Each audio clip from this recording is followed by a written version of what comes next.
Hey guys, Days or Kicho here. I just wanted to share my finally completed Module 31 trial build for Neverwinter. I do not have a dungeon build yet, but once a new dungeon is released, I will make one and upload a video once it's completed, most likely. But for this build, it is trial focused, so it will not work in a dungeon. But, that's typically how things go. Not many trial builds go with dungeon builds, unless you really try and build for that. Gear wise, we have our 3 celestial pieces, our combat advantage helmet with a critical severity enhanced reinforcement, our accuracy CA arms with an accuracy reinforcement, our damage boots with a critical severity reinforcement, and our Lair the Mad Dragon chest piece with a power reinforcement. We are using the scintillant set for the recharge speed and accuracy. We are using 2 Shackles of Demise rings, the combat advantage and critical severity ring. And we are using the perfect weapon set for the critical strike and critical severity, as well as the Master Shackles of Demise shirt and pants DPS combo with the damage shirt and the combat advantage pants with combat advantage and critical strike rating. Our enchantments: Sword Coast, Rage of Flame, Celestial Lightning Flash, then 2 amethysts and 2 diamonds. This build was made with Demogorgon's Reach in mind. So, you can use any other artifact, DPS artifact you want, Sensor, Crystal, Marco, Beacon, or that's pretty much it, actually. Just got to move a couple of things around. Normally just 1 Insignia or 1 enchantment, but no big deal. Really easy swaps. We have our Crimson Calamity for stamina regen and item level. We have our Armor Aegon for stats and item level, and we have our Assassin's Knife for the ratings. Powers page, hasn't changed since last Warlock update, which is Dark Helix, Helix Rebuke, Vampiric Embrace, Hater's Grasp, Killing Flames, and Tyrannical Curse. Sometimes I use Flames of Legathos or those groups that phase the top stairs boss on the second artifact call.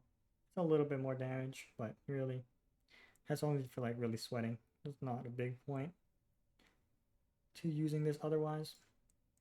And then we have our bread and butter all-consuming curse. This one is always used no matter what. And then we have option, Dust to Dust or Flames of Empowerment. Dark Prayers is not that good in MSOD because the Soul Puppet just dies all the time. Straight up. It's not worth it. It just dies too much. So we use Dust to Dust or Flames of Empowerment. Personally, as a Warlock, or as a user, I mean, these two give you the same amount of damage, but this one would be more damage overall because your team would also be doing more damage.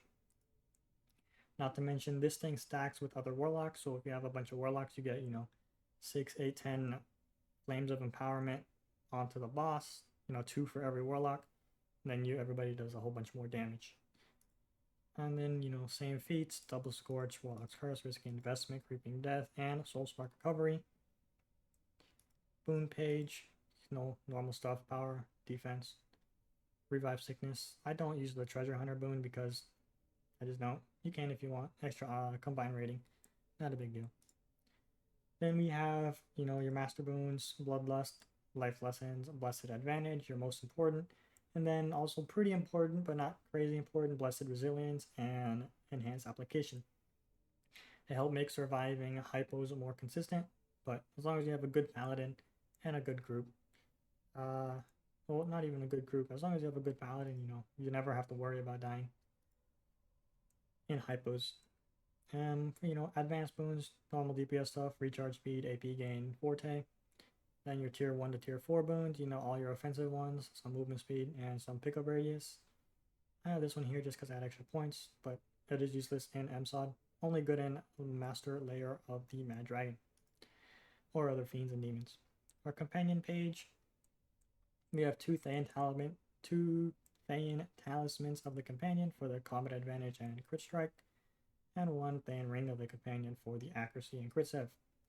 We are running 4 damage companions and Raptor with a personal enhancement. If you are put on a debuff enhancement, just swap out the Celestial Lion for your Wolf, and then you will keep the same stats.